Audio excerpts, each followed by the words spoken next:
In the process of removing the dead sod. Stamped it down. I shoveled it flat, so I didn't dig down into the earth. Maybe 1 to 2 to 3 inches of sand, because some of the flagstones are thicker than other ones. Like snaking it a little bit, it's gonna run all the way up to the shed here. I'm measuring from here to here the whole way along. Does it feel like it's pretty level? When you're laying the pieces in the middle, really, it's like you're in preschool and kindergarten again. Try, what piece fits inside the space the best. So this one's a little higher than that one, higher than that one. Some of the sand out. Lay it back down again.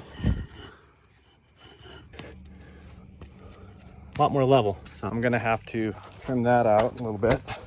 And these flat shovels are the best. You can still use the flat shovel and get the green grass out as well.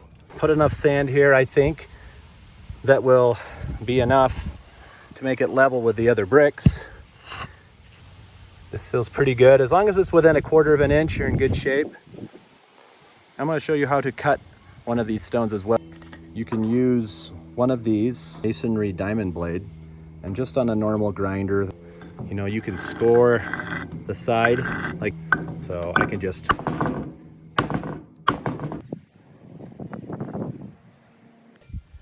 we're just putting dirt in between the seams, and then we're going to clean it up because we actually want to grow stuff between the rocks. So these are the kind of plants we're growing here. These are called hens and chicks. This is some sedum over there, but they're high traffic plants. Maybe a 2-inch or less slope going this way. Okay, finally completed the path. We're going to be growing clover over here.